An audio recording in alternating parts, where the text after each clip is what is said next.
नमस्कार दोस्तों, मैं यूके निराला आप सभी का एक बार फिर स्वागत करता हूं आपके यूट्यूब चैनल निराला एडू पॉइंट में। मेरे प्यारे विद्यार्थियों, आज इस वीडियो में हम लोग देखेंगे क्लास 10th का जो विषय हिंदी है, हिंदी का जो पाठ पद का जो है पाठ 11 लौट कर आऊँगा फिर, इनके कवि जीवनानंद दास जी हैं। तो इन्हीं के बारे में हम लोग आज जानेंगे। इस कविता का फुल डिस्क्रिप्शन पूरा जानेंगे, क्या है ऑब्जेक्टिव क्वेश्चंस और क्या सब्जेक्टिव क्वेश्चंस है। ये विद्यार्थियों के डिमांड के अनुसार बनाया जा रहा है और जो पिछले जो पाठ का है 10 पाठ, उसके वीडियो भी अपलोड हो जाएंगे।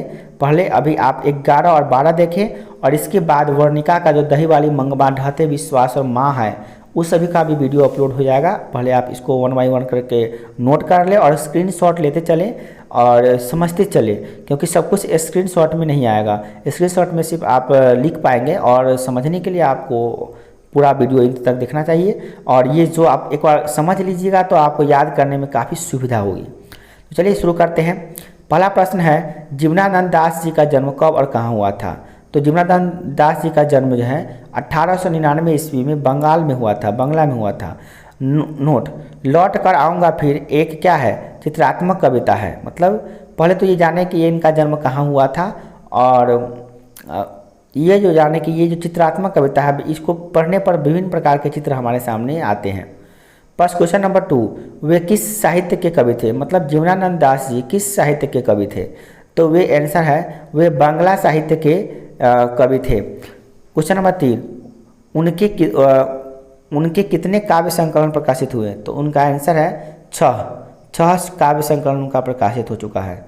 अब बात करते हैं हम लोग उनके काव्य संकलन का नाम बताइए। तो उनके काव्य संकलन में सबसे पहला आता है झरा पालक, धूसर, पांडुलिपि, वनलता सेन, महापृथ्वी,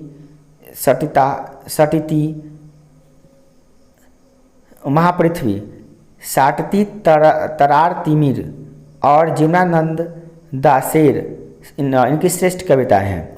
तो आप ये सर ऐसा नाम क्यों दिया गया है। ऐसा नाम इसलिए दिया क्योंकि ये दूसरी भाषा के बांग्ला भाषा के कवि है ना, इसलिए।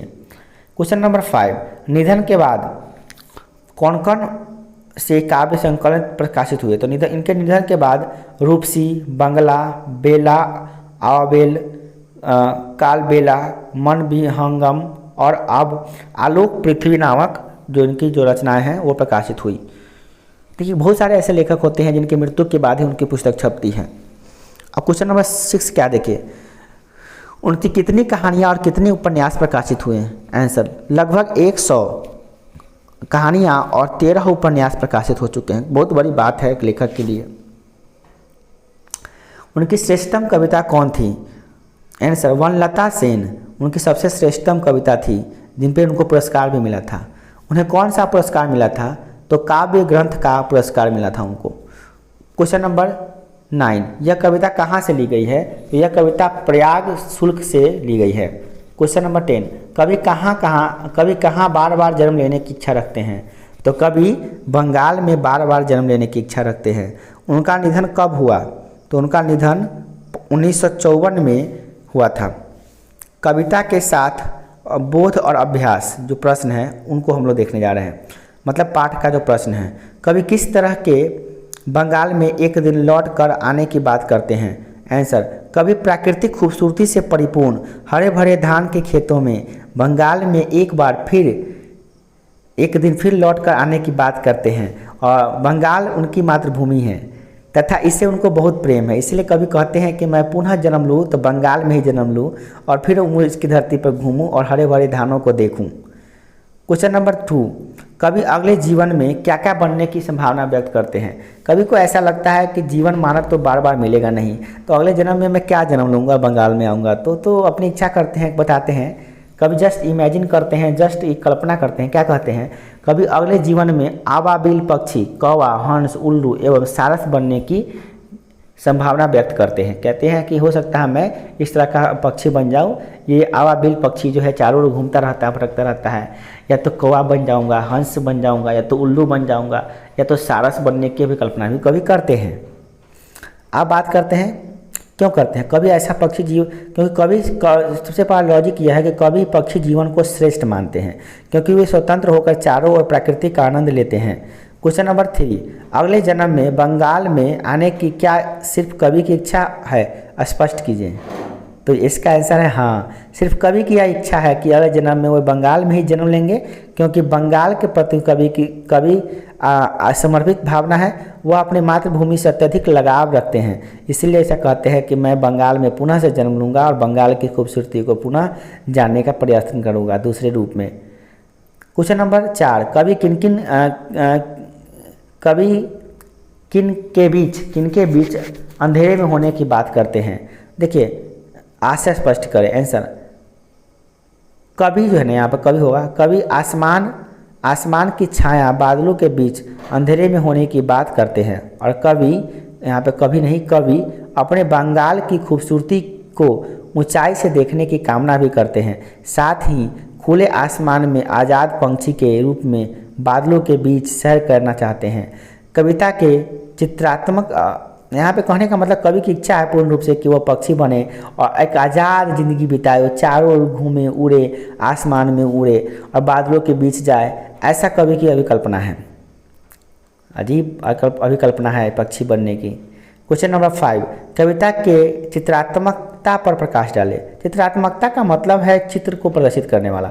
मतलब कविता को अगर हम पढ़ते हैं, आप लाइन बाय लाइन पढ़िएगा तो पता चलेगा इसमें बहुत सारे चित्र आपके सामने मस्तिष्क के सामने फ्लैश आउट होंगे। ये चित्रात्मक कविता कहलाती है। मतलब वैसी कविताएं जिसको पढ़ने से रंग बिरंग का चित्र आते हैं माइंड में, वही चित्रात्मक कविता है। लौट कर आऊँगा फिर एक चित्रात्मक कविता है जिसमें कवि अपनी मातृभूमि बंगाल के प्रति खूबसूरती का वर्णन किए हैं। इस कविता में अनेक प्राकृतिक सौंदर्य जैसे लहलहाते हरे भरे धान के खेत, बहती हुई नदियाँ, कटहल का पेड़ और अनेक खूबसूरत पक्षियों का चित्र देखने को मिलता है। दृष्टिगोचर होता है, मतलब देखने को मिलता है।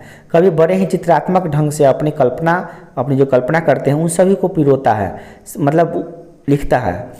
प्राकृतिक दृश्यों का वर्णन किया है और इस प्रकार से कवि पूरे प्राकृतिक दृश्यों को वर्णन करने में अपनी दक्षता को भी दिखाए हैं।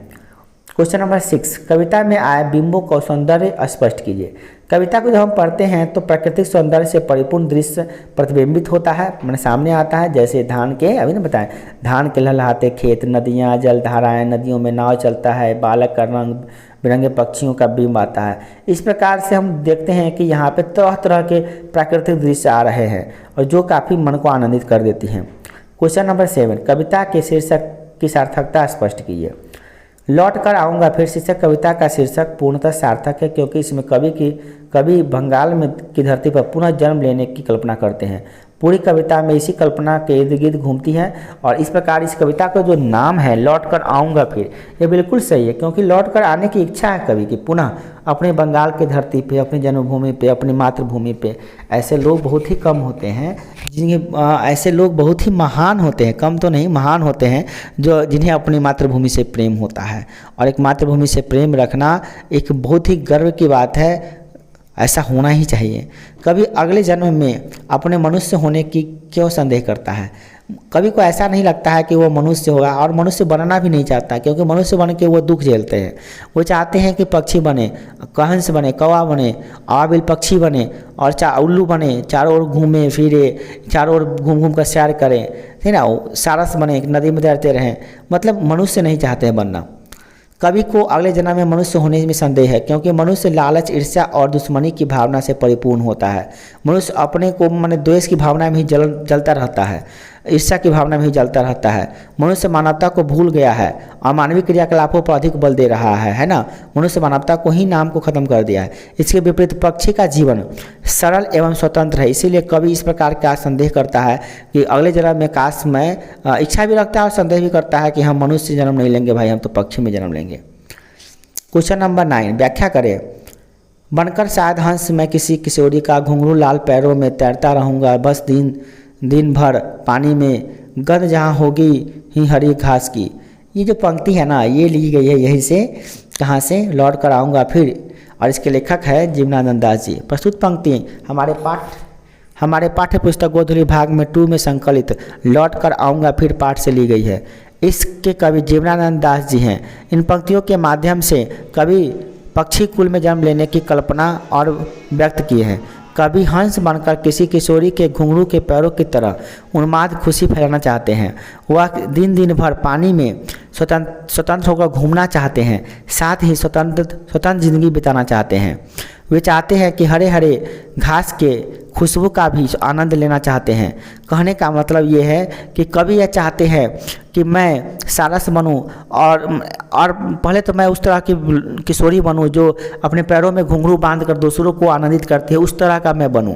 और ये कैसा बनूं, तो एक सारस बन जाऊं और हंस बनकर पूरे दिन पानी में तैरता रहूं। जैसे हंस पानी की सैर करता रहता है, उसी तरह से मैं पूरे दिन उसमें सैर करता रहूं। ऐसी कवि की कल्पना है, बड़ा अद्वितीय कल्पना है। सुनकर भी और समझकर भी काफ़ी खुशी महसूस होती है। आप इसको महसूस कर रहे होंगे। अगला देखिए क्वेश्चन नंबर क्या है।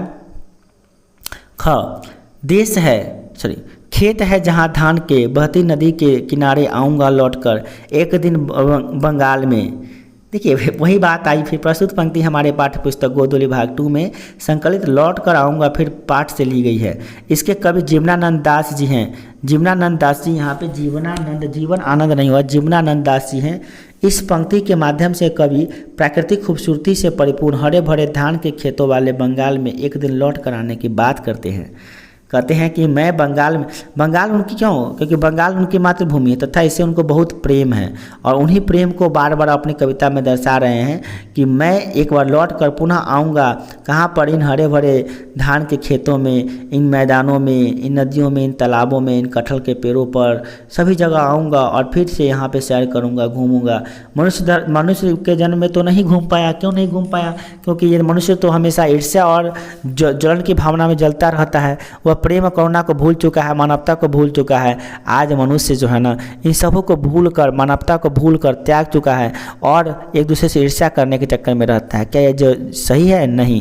अरे असली मानवता तो तब होती है जब हम एक दूसरे के दुख दर्द को समझते हैं, इस प्राकृतिक दृश्यों को समझते हैं, इन प्राकृतिक जो प्राणियाँ हैं उनके बारे में जानते हैं। ये कितना अच्छा होता कि हम स्वतंत्र होते और इस जगह जगह पे घूमते और सबका प्राकृतिक दृश्यों का आनंद लेते। परंतु ऐसा सौभाग्य मनुष्य को कहाँ प्राप्त है? वो तो अपने क्रियाकलापों में इस प्रकार खो जाता है कि दिन और रात कब होता है पता ही नहीं चलता है। तो आज के लिए इतना ही। जय हिंद, जय भारत।